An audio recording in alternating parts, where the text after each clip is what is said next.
I'm Robin Vincent and welcome to Molten Music Technology. Today we're looking at the Moog Sound Studio. One of them at least.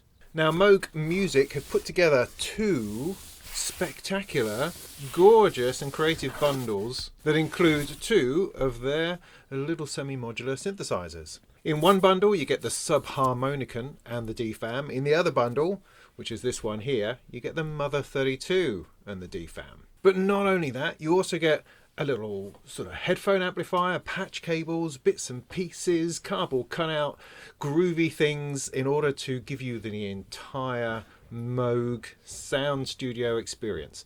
What's the point?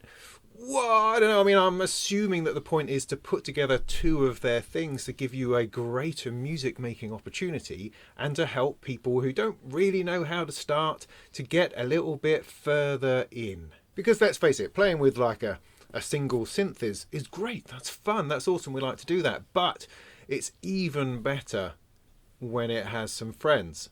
And so the Moog Sound Studio is something that brings a couple of friends together in order to make beautiful music.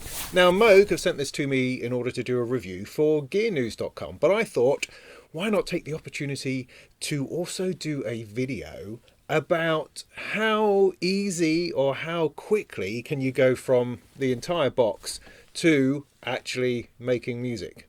So that's what this video is about. I'm going to open her up, have a look inside. I haven't. This is still absolutely sealed. It's only just arrived. I'll get stuck in, put the whole thing together, explore the kit and see if we can make some music at the end. Now I should say that I do own a Mother-32 and so I'm familiar with that already, but I've never played with a DFAM and I'm really quite excited about it because it's one of those things that people keep recommending to me. It's a box percussion drum machine thing that I don't fully understand because I haven't had the opportunity to get under its skin.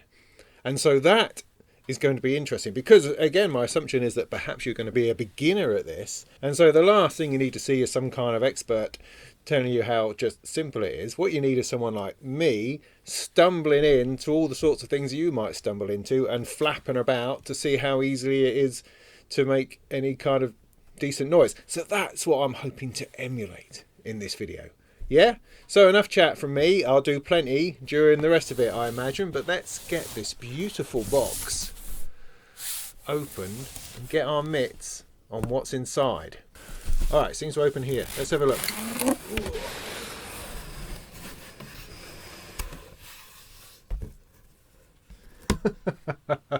Oh, it's flipping epic. Oh, it really is. I mean, the little Moog synthesizers are just a glorious thing. The shininess of the knobs, they just look like serious pieces of gear. This is not some kind of tin pot plastic bit of rubbish. This is like proper synths in a box. Look at the state of this. This is beautifully done. Thank you for being part of our creative community, and here's some synthesizer love. It's just lovely. Okay, put that over there. Now that appears to be the 4-channel summing mixer. See that? 4-channel summing mixer. Very interesting. Oh! Let's hope I haven't broken anything. Okay. Yeah, alright, nice. Let's put that to one side for the moment. In here I appear to have some power supplies, I think. Put those down for the minute. That's just a nice bit of box. Then, interesting, we have the two machines themselves. This is a Mother-32. It's quite interestingly packed.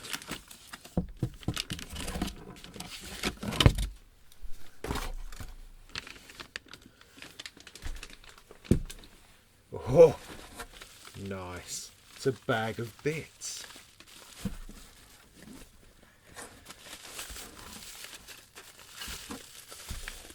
Ooh, I think those are uninteresting power adapters.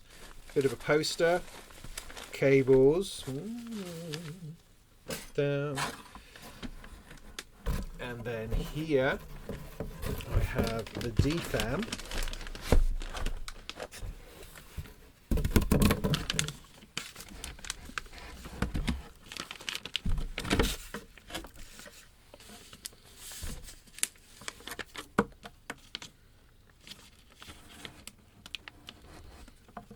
Not entirely sure how to handle that bit. I don't really want to cut it.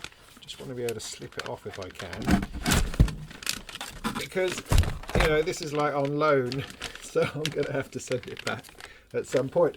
Right, let's put that in there. Fall off. Let's see what else we have in the box. Open. Okay, so, ooh. Look at that. Whoa, look at that. It's like a printed manual. Heavy too. Nice. I got this thing here that says open.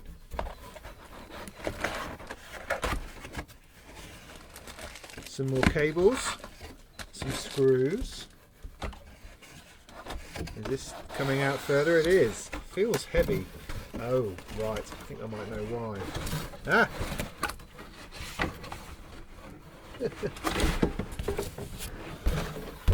Patch cable rack thing. Nice, nice. Some kind of brace bar.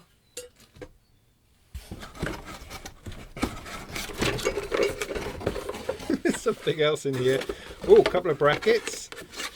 Okay. That feels like a piece of empty cardboard now. Anything else? Have I missed anything else? I kind of feel like I have. Oh no, not necessarily. They're going to be in there. Right. That seems empty. And that is the bottom of the box. Right, let's see what we've got. A couple of power supplies. Summing mixer. Some brackets. Patch cable holder. Another bracket. Some cables. And of course, your two synthesizers. Now this here feels heavy, so I suspect that, yeah, that here is where we'll find the brackets that hold the whole thing together. Wow. This is just so unnecessarily groovy. Do you know what I mean? I mean, why on earth include a strange bit of box building, character-based origami, something or other? How to fold your mini Moog factory. It's a little factory. Synthesizer dice game. What on earth is that? But as I say, unnecessarily groovy, but that's why it's so flipping fantastic. Alright, manual for that, manual for that. Cool, get to those. Exploration Patchbook. Oh wow, look at that.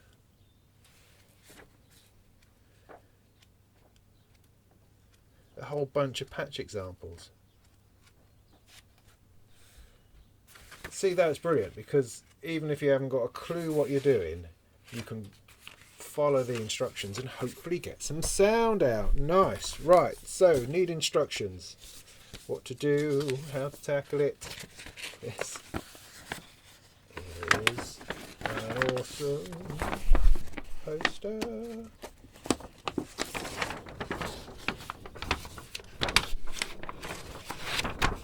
Happy days. That's fantastic. Right, on the other side, assembly guide. This could be what we've been looking for. Let's see if we can work this out. So, we have two rack pieces. Going to go through the kit again, following the instructions on the thing. One crossbar, screws. I'm going to need a little screwdriver. I'll have a couple just in case. Screwdriver. Oh, maybe there's one in here that I haven't noticed. I haven't noticed. Apparently, the kit includes a screwdriver. Let's have a look.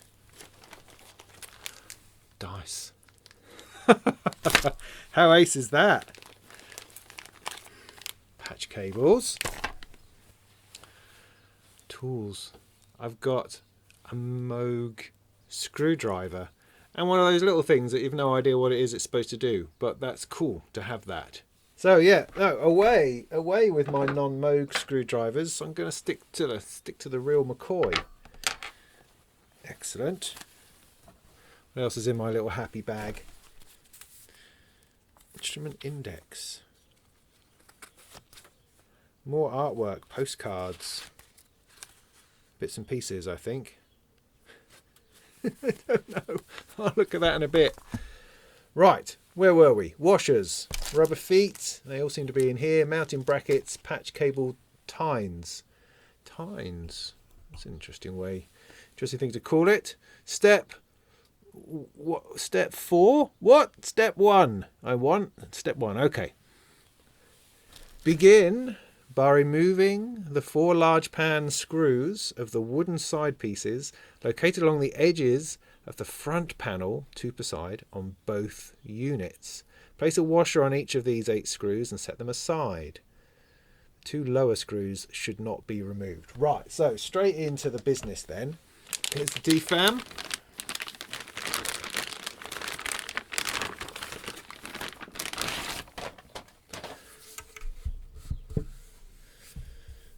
Nice. So what it wants you to do is take off these 2 screws here, because the brackets are going to go over those screws and you're going to need washers on them in order to hold them in place.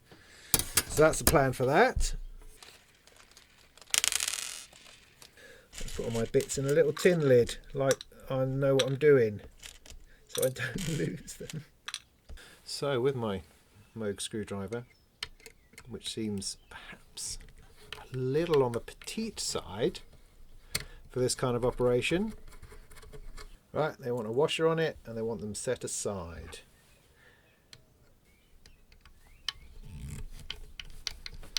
Same with the Mother-32.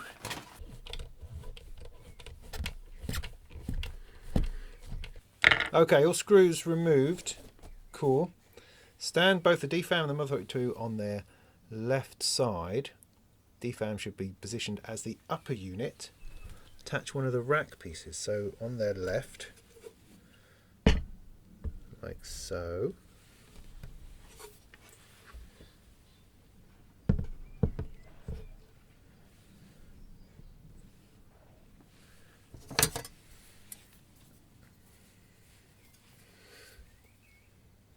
Just sit it on top while holding it and position so that these screws fall nicely into these holes here.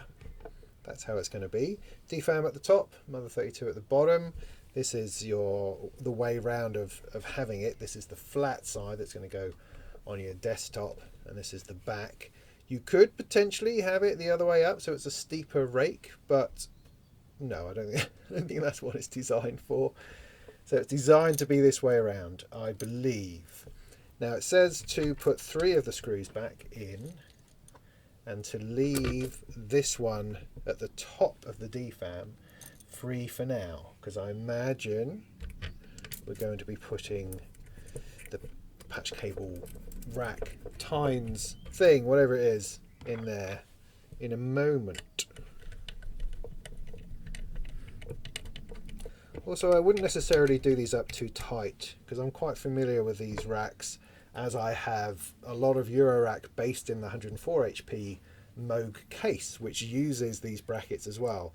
And you might want to just leave a little bit of movement for once you've got it upright, you might just want to adjust just so that they sit perfectly together. So if you screw it in too tight to start with, you're only going to have to undo it a little bit to make a bit of an adjustment. So just, have it so it's secure is what I'm saying. Now gently turn it over so it's on its right edge and select the other bit. Yeah, so hold both so you don't twang it everywhere. Turn it over like so. Oh, that's nice. Take the other piece and make sure it's the right way around to match what you just did. So again, 3 screws, leaving the top one free. Nice.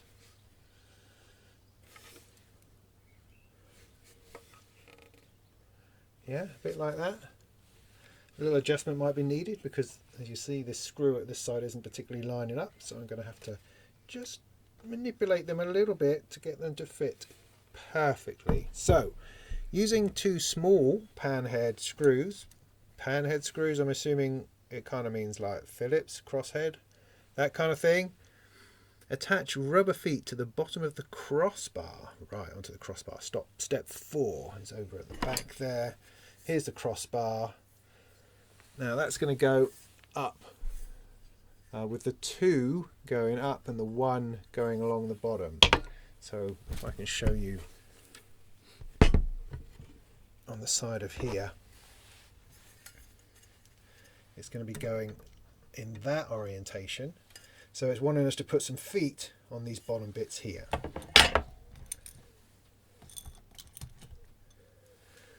These are the feet. The screw goes through.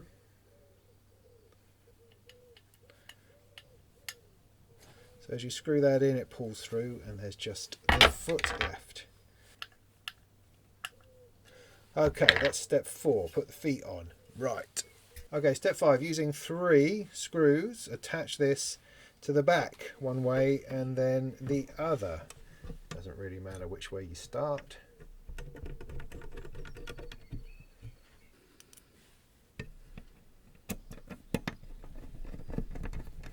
There, makes the whole thing far more sturdy. Nice on those feet.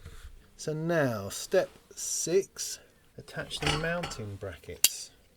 Right, mounting brackets on the outside, inside, outside. Attach the first mounting bracket to the patch cable tines. Oh, okay. Okay,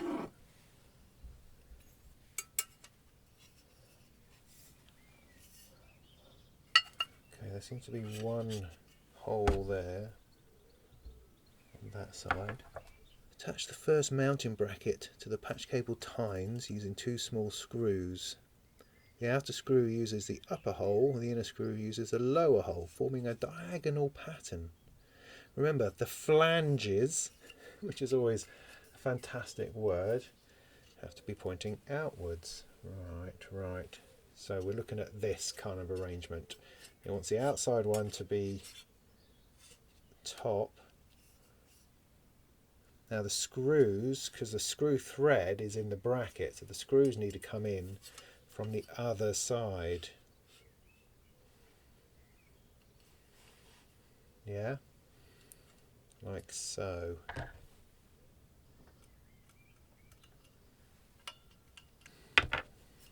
So that's that one, this one.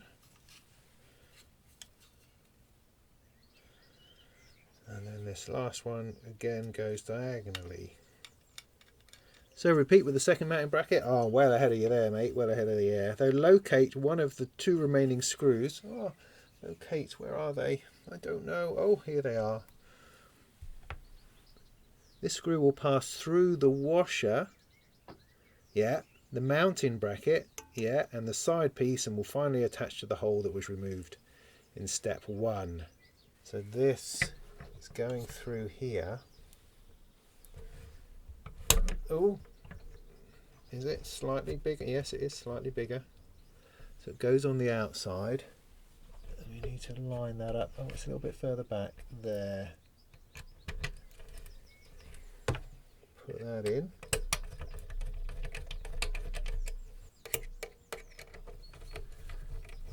It says, angle the patch cable tines as desired and tighten all the screws. It also suggests that this can be mounted to the wall of the studio, which might make a bit more sense if it's going to be in a relatively permanent place. But I guess if you're looking at it as a unit, that's quite a nice idea. A simple idea as well. They haven't gone out of their way to try to do something complicated. It's just very simple, because those cables do get everywhere without any doubt. Cables. Let's see if it works. Okay. Okay, the cables like that. Shorter ones. Oh no, maybe they all go into a bit of a U-shaped thing.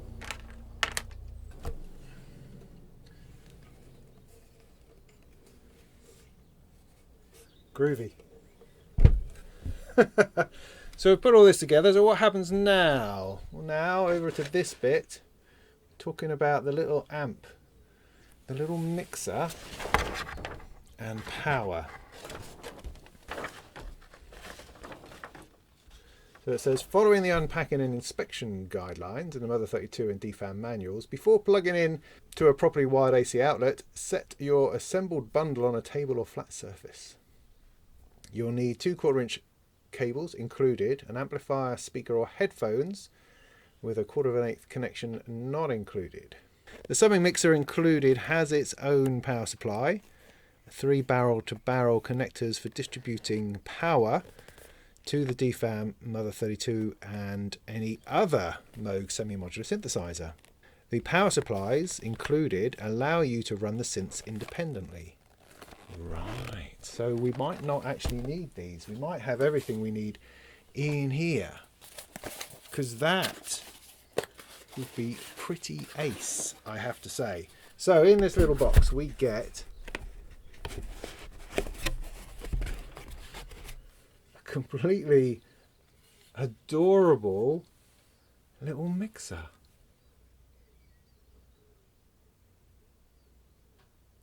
With all these power slots. Look here.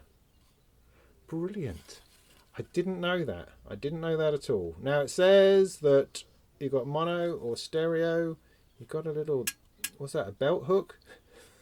I don't know what that is. Oh, right, well, maybe it's a, oh, it could be a stand. Is that going to come out of there and twist around?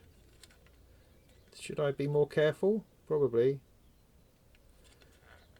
I don't know. All right. Okay, don't panic. Right, okay, keep it all together. So right, so that's that bit out of there. And a couple of holes. Pull this out. What are we going to find? We've got another power supply. Okay, cool. And in this little bag,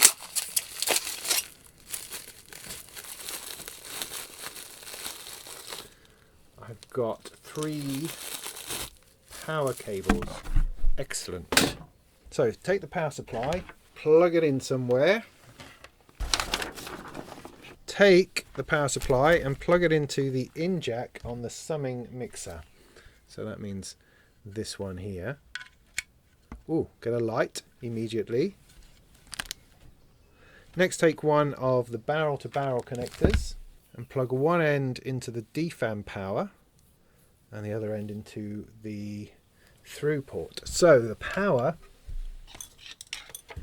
for these is on the back, where you'd expect them to be.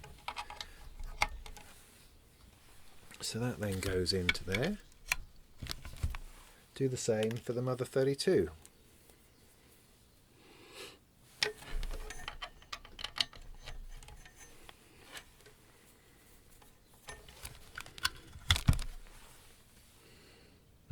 I've got lights on, hadn't even noticed. It's always a good sign. Should be working. Finally, connect the power supply to an AC outlet. Oh, right, I did that first. No harm done. It says, note there's no power switch. Once connected, it's active and the units are on. Yep. Give them a couple of minutes to warm up. Fair enough.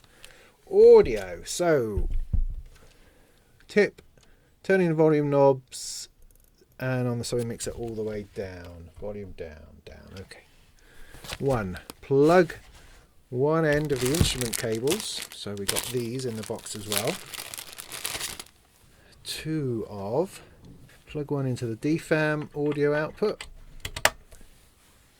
and to the Mother-32 audio output. Hard to get to.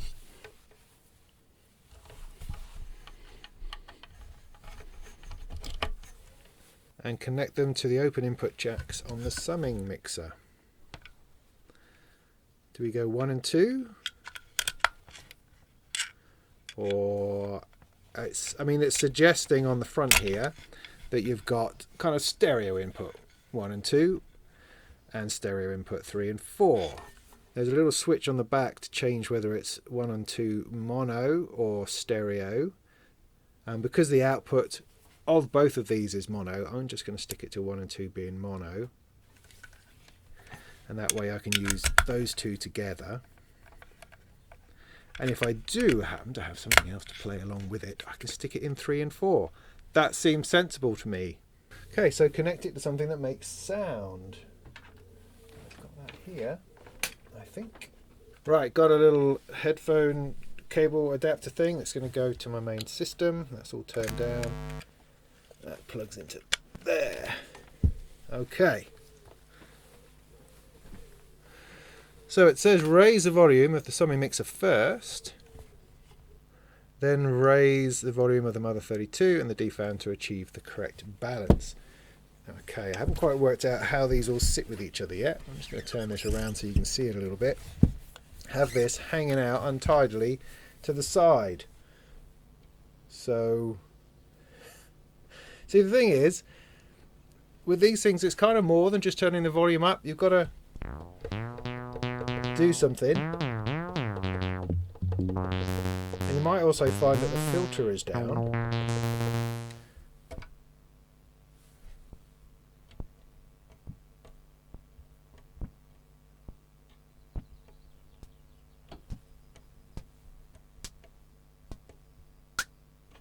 Alright, there's something there.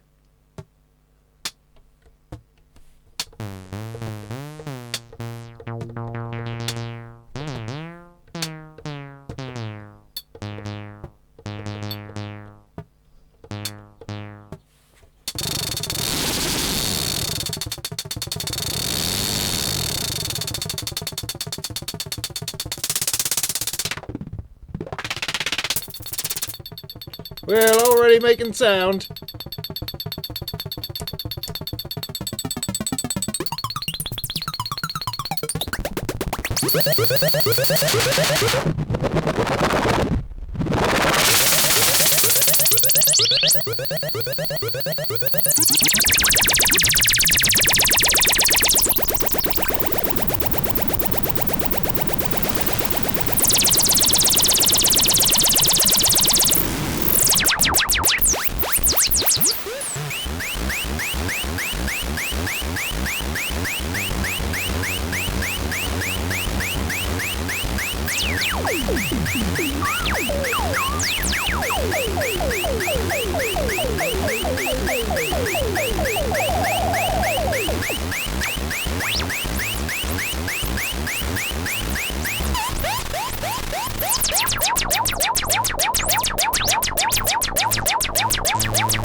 Stop.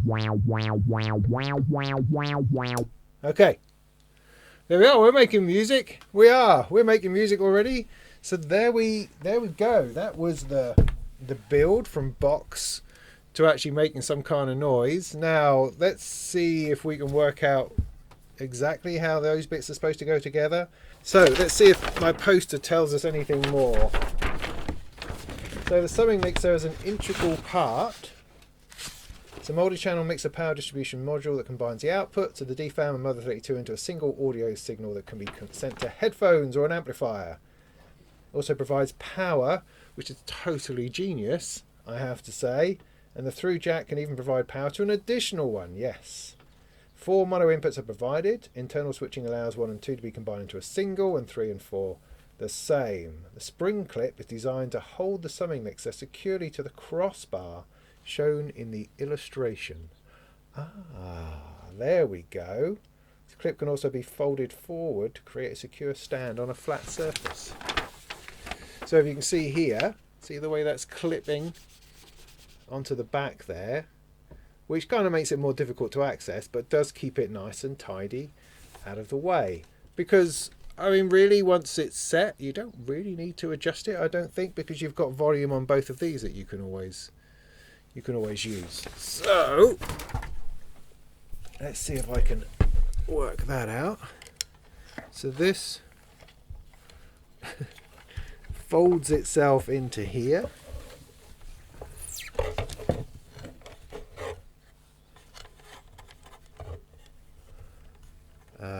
Oh no, my own cable's getting in the way. That's what the problem is. Hold on.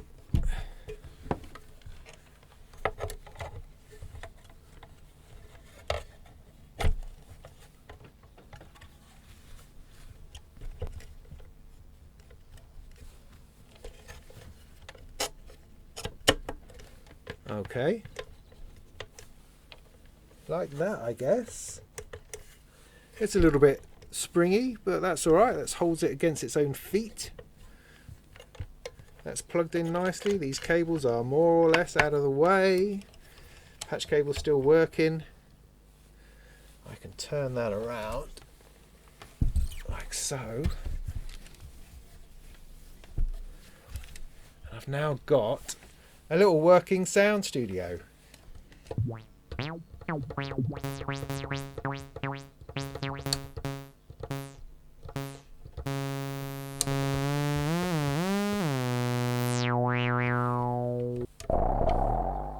Oh look, there's a trigger button.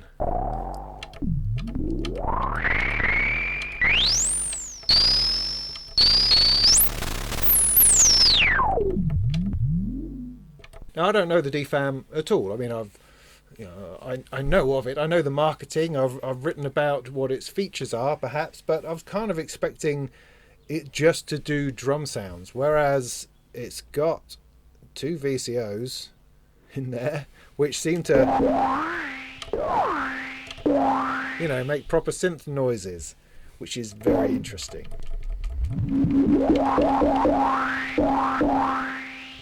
So I'm quite keen to get stuck into some of the patch examples rather than just fool around and bore you for half an hour while I try to tinker some sounds out. Let's try to do what it says in the box and see what that sounds like, and then that will perhaps introduce us to a little bit of the patching, because it's in this patching that it's gonna start getting really interesting, I think. But before we do that, in order to generate the right Moog-esque environment, let's check this out. So use this pop-out sheet to create your own mini Moog factory. Once constructed, use the dice to play an experimental patching game inside the factory. Pop out the characters on the sheet for 6 new friends to place around your studio. That's just nuts. But in a positive, good way, is what I'm saying. Pop out assembly of your friends. Alrighty then.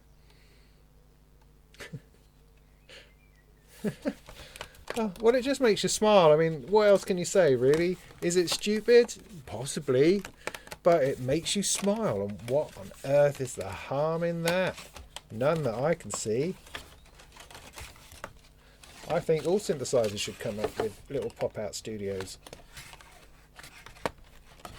It's just brilliant. What I should do, of course, is get my kids in here. But no. I'm going to save this for myself. Thank you very much. And I hope Moog don't mind if I don't send this bit back. Yeah, okay. And as I'm putting my little friends together, I should just say that this entire exercise has taken about an hour. About an hour from when I started this video. So the actual construction, less than that, because I do like to waffle. I do like to talk at the beginning. I have a little worm. Oh dear, that's just fantastic. A robot. Stick that up next to my molten modular mug that you can't quite see. Not sure that's the right one. Pot plant. So that's super. So where's my little box? Here we go.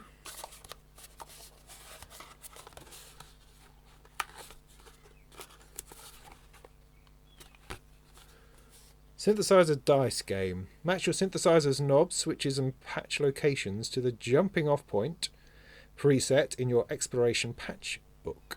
Roll both dice, use a graphic below to change where things go.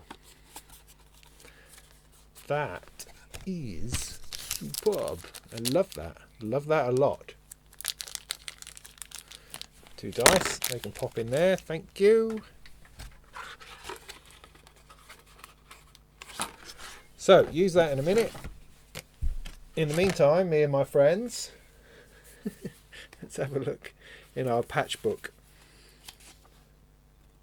How to play the keyboard and create a sequence. Now that is phenomenally useful because the sequencer on the Mother-32 is a little bit kind of, what?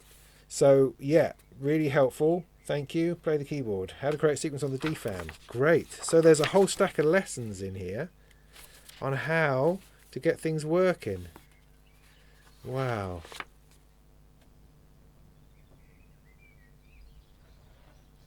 So let's do the jumping off point and have a go at the dice game. That seems like a good start.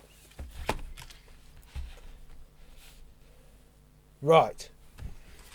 So here's our patch. We've just got to make things match. Yeah. So it's over there. That goes to off. Over there. That over there. That is down. Crap in my hands for reasons I can't explain. That all the way there. That down. That all the way around there. What's going on with that? Come on. Cut off over there. Resonance down here. That up. That over there. Da da da. Do do do. Talk amongst yourselves. That there. That there. There. There. Tempo in the middle. Then that. That. That.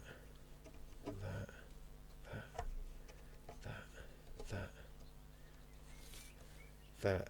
It's almost too exciting because I can't wait to find out what on earth is going to happen.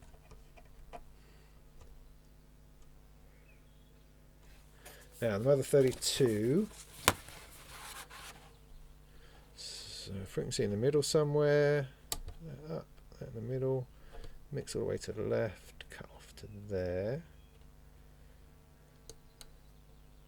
resonance to there, volume all the way on, right mode polarity plus, that's there, envelope, low pass pulse width, that all the way to there, LFO, glide down, tempo in the middle, LFO rate, that down, that down, that down, over there, and there. Then you want to give a patch cable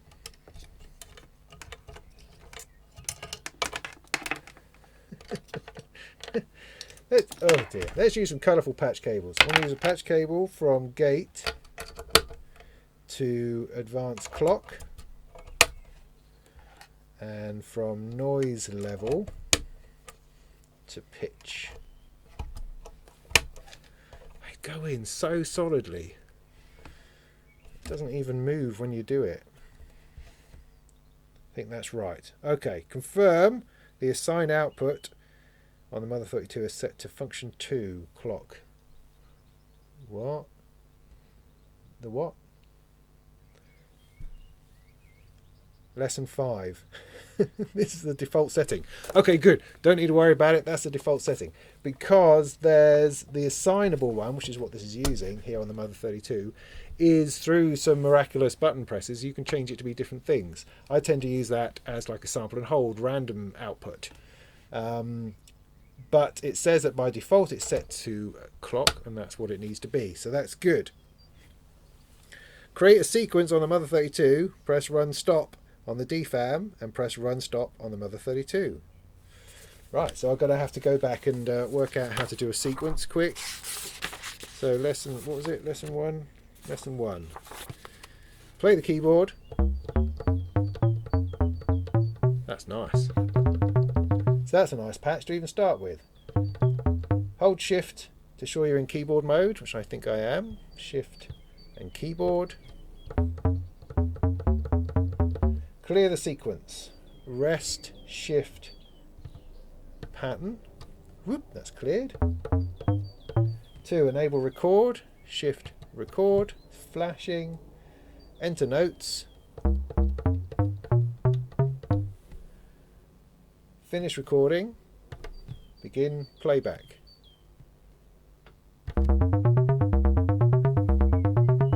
Enjoy!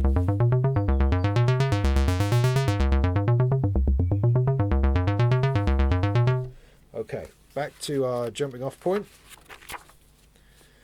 Create a sequence, press run stop on the DFAM. This looks like it's waiting to start. Press run stop on the Mother-32. Oh, that's brutal. Nice. Adjust the FM amount.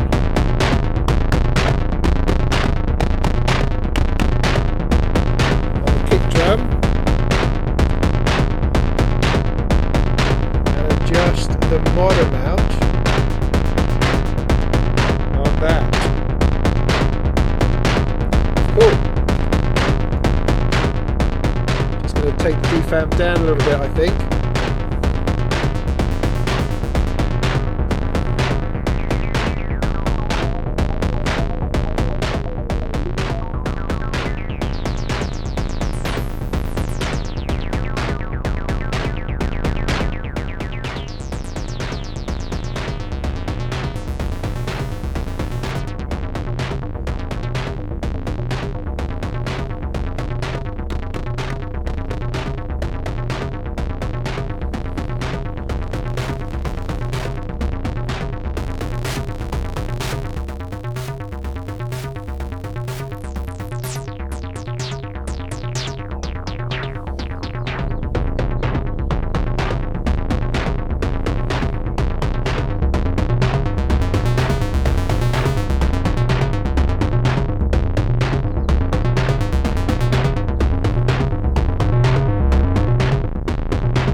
Well, that's pretty damn awesome, I have to say. I mean, this is the beauty of having these two things together.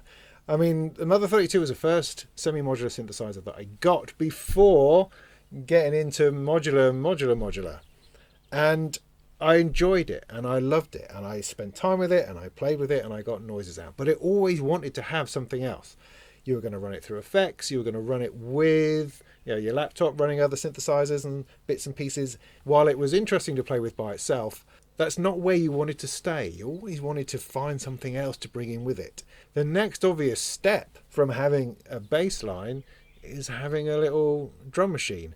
We always find ourselves there, whether it's with a Roland 808 and a 303, or whether it's building some kind of bass line in modular and then adding percussive sounds. You want the very basis of electronic music.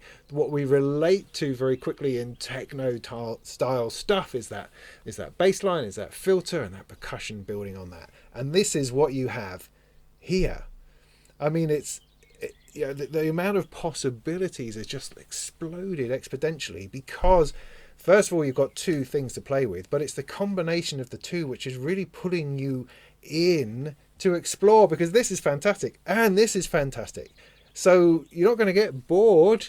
You're going to be just go and forwards and backwards, and it just becomes this place where you can play and make music, as opposed to just sort of make a bit of a bass line and wonder what you're going to do with that, play with the sequencer. Well, what else can I put with this? This is banging.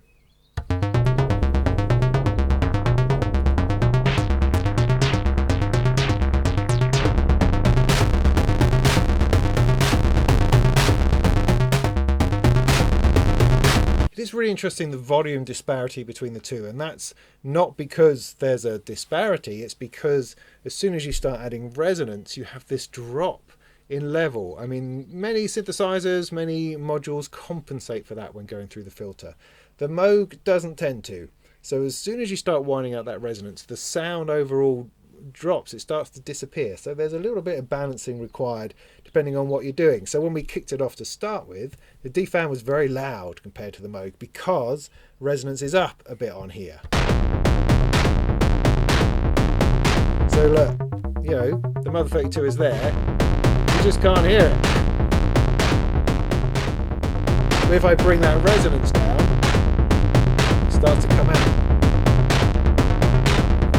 Or if I take the resonance up on the DFAM, that starts to drop away.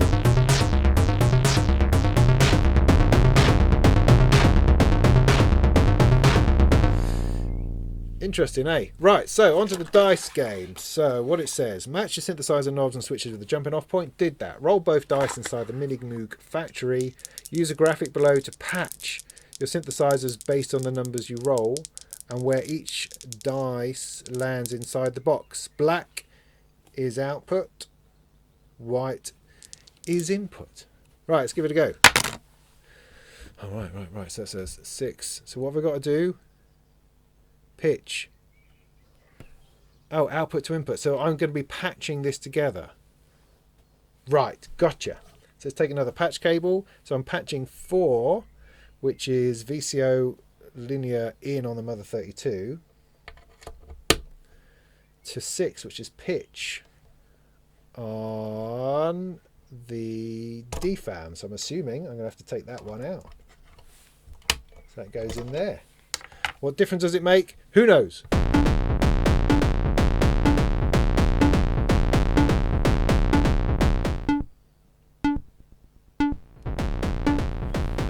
Well, why don't I just roll the dice a few times and we'll just see what happens as we go, yeah? So 5 into 1. 1 is there. 5 is velocity.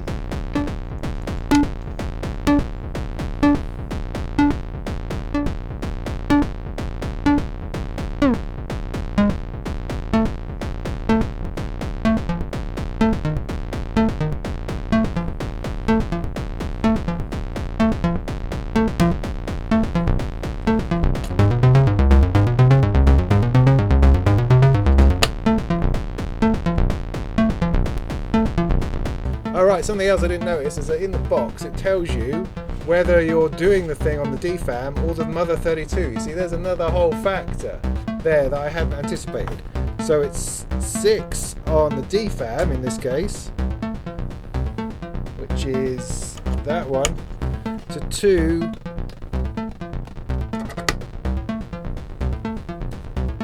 on the Mother-32.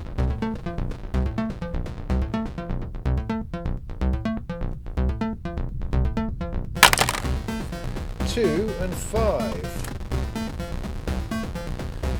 2 on here. The 5 VCO mod.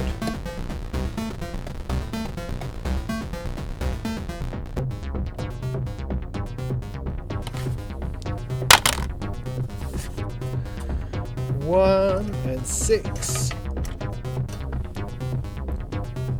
1 on the DFAM. 6 LFO rate. Oh, nice. So there you go. There you go. First play with the Moog Sound Studio. What a thing. What an extraordinary thing. I mean, I've got a heavy desire to put an awful lot of work into this DFAM now because that is fascinating. I mean, I know it's quite restrictive. You've only got 8 steps. There's no real definition over it, exactly how you're putting the sound together, at least on first play. But what you do get is an extraordinary range of rhythmic sounds and noises, and far more pitch and melody than I ever expected. I expected noise. I expected a boom and a ch. You know, that's what I was absolutely assuming was going to happen. But you've got all sorts of stuff going on in here.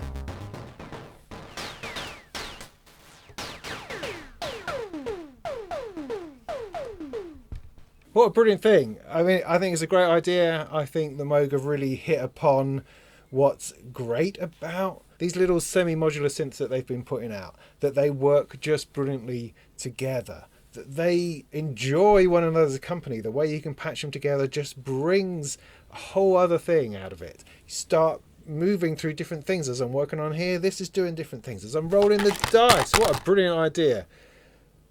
It starts to generate and give you ideas, and I'm always messing it about, and that rewards you every time. So I would have loved to get my hands on the subharmonicon version, because I don't have any clue how to use that either. So it would have been perhaps a truer experiment in how on earth you get started with something you don't know anything about. Whereas I know the Mother-32 very well, but I imagine that this is probably going to be the more popular of the two choice, because you get a synth that you will probably understand and a whole bunch of percussive fun. And so this is probably the little Moog Studio sweet spot, I should think. The way they've thought about the package, the way they've put it together is simply brilliant. It's clear that somebody has sat down and really considered how to engage with somebody who's getting into synthesizers for the first time, or is looking to explore something new and exciting. And everything makes sense. The little mixer,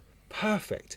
It's a brilliant thing to include. I mean, obviously it's going to push the price of the bundle up to have such a thing, but it's so useful not having to have 3 different power cables dragging everywhere. It's useful because you're not trying to having to patch this into each other to try to use the internal mixing to hear one over the other. Far better to have a headphone socket that you can plug into, because these don't have that otherwise. It's just got a mono output on the back. Including patch cables, of course, is a no-brainer, but to include this little rack that you can attach them to, fantastic, and integrate that into something that already existed in their stands and brackets, it's super. It's not hard, it just takes a little bit of thought, and they've thought it through and come to a really good little decision on it. And even down to your little friends, it's cute, it's adorable, it lends character and colour to what it is that you're doing, and it just brings out a smile. The dice game, brilliant. What a brilliant way to explore synthesis and to explore how you patch things together, wherever it takes you.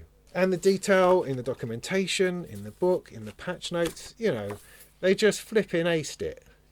I can't think of anything which is a problem with this setup. No, I can't. You've even got a good poster. I mean, they could have put a hat in, I suppose. That would have been a nice t-shirt, maybe. But heck, what a great thing. And I hope, actually, that they do another one that also has the subharmonicon as well, as a 3 bundle. That would be quite awesome.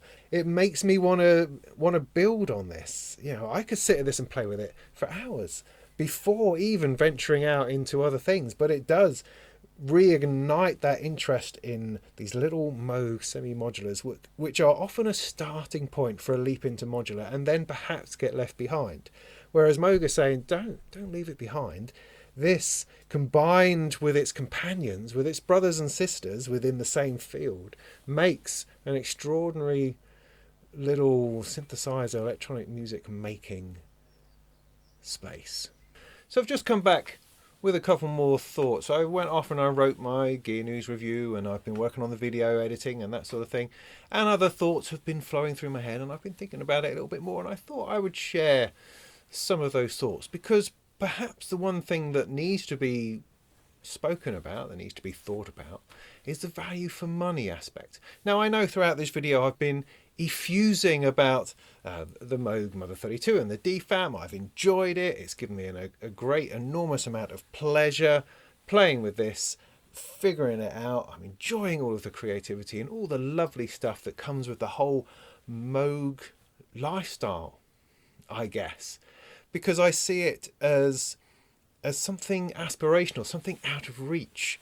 And it's through things like the Mother-32 and the DFAM that you feel you can get in there somehow. You can imagine that perhaps in your future you would have a spacious loft with potted plants and the hint of a Moog grandmother, the hint of a matriarch, perhaps even a Moog 1 sitting around somewhere, those wooden cabinets of things, you know, and you would be feeling immensely creative as you look out over a vista of perhaps Manhattan or maybe Rio de Janeiro, Paris, perhaps. These dreams of being a musician, an artist, a sculptor of sound within a Moog world.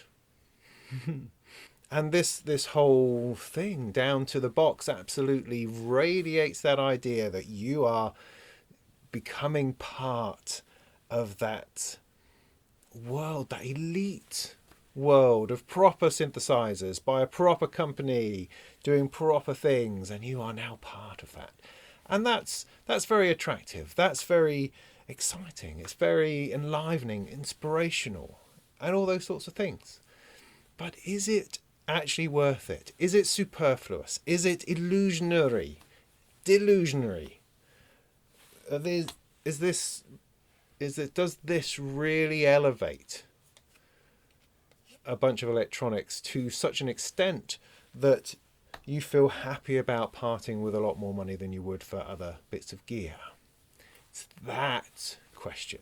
I think I've already answered it. I just want to share some alternatives, just to give you an opportunity for comparison. So this setup here costs $13.99 UK pounds, $1,500 I think it is, more or less. And you're thinking, okay, well, as a bundle deal, it must be a bundle price. It must be cheaper. Yeah, no, not really. These are roughly £600 each. So that's 1,200 quid as opposed to 1,400 quid. So there's 200 quid extra in here somewhere. 200 quid. Okay, patch cables, what, 30 quid. The 2-tier rack is 60 quid. I think the little patch cable holder, maybe what, 10-20 quid. So there's still 100 quid in there for the summing mixer, possibly. So as a bundle deal price, it doesn't exactly shout value for money. Compare it to other products. I mean, essentially you're looking at a bass mono synth and a little drum machine. I mean, if you went Behringer, you could pick up a Crave, which is essentially a Mother-32, and an RD8 for like 400 quid.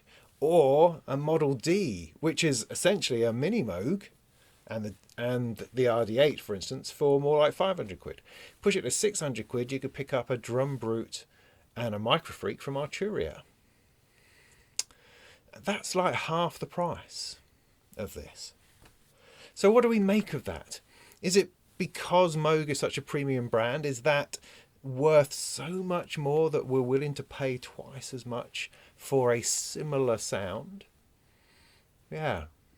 I mean, maybe. I think we are. I think if you're the sort of person who enjoys Moog products and devices, then you are the sort of person who is buying into that aspirational lifestyle, and that's okay. I'm not saying that as a negative. I'm saying that as a reason why we enjoy premium gear is because it offers more than purely the electronics, and I do think that's important. I don't think there is anything like the DFAM out there. There's no clones of it that I'm aware of. It has a very individual vibe to it, and something you're not going to find elsewhere. And there's something in the marrying of these two devices, in the patching, in the way they work well together, because they've kind of been designed in the same space to occupy the same sort of studio. And there's something in that level of detail, in that level of design, which is worth something. I mean, sure, the bits of cardboard cutout are superfluous, but also, this is artwork. You're getting a proper bits of stuff in here, which are just beautiful items, that are more difficult to value. I think the value perhaps comes in how much thought Moog have put into this. Now, of course, you might not want to pay extra money for thought, and that's entirely up to you. But there's certainly an argument to say that the amount of work and detail in creating the patch booklet, in putting all these things together, in the thought behind the summing mixer, in all of these things coming together is time and energy and creativity, and perhaps that is worth a bit extra. But only you can answer that question, really. And I'm sure there'll be lots of people saying, no, what a load of rubbish, never going to pay £600 more just to get a couple of superfluous things. But then perhaps I would suggest that this isn't really aimed at you. I think this is aimed at people who want something beautiful as an entry into the world of synthesizers. They want something which is going to look fantastic in the living room, on the sideboard, something that's going to operate in a small studio, which is just going to bring kind of an environment of synthesis with it somehow. You could be someone who's starting out and would just relish the sort of help that Moog are offering. Or you may be someone who's expanding your studio and just wants a piece of the awesomeness that is Moog. Or I could just be talking about Emperor's New Clothes and a load of old vaporware.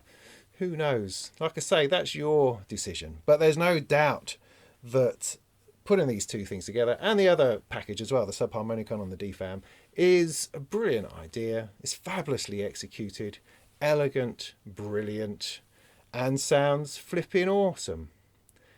You know, so whether that's worth it or not, I don't know. That's up to you. So there you go. I hope that was helpful. And if you get one of these, I wish you all the best in your sonic explorations. If you want to read into some of my more detailed thoughts about this, then do go and check out my review on gearnews.com. And in the meantime, go make some tunes.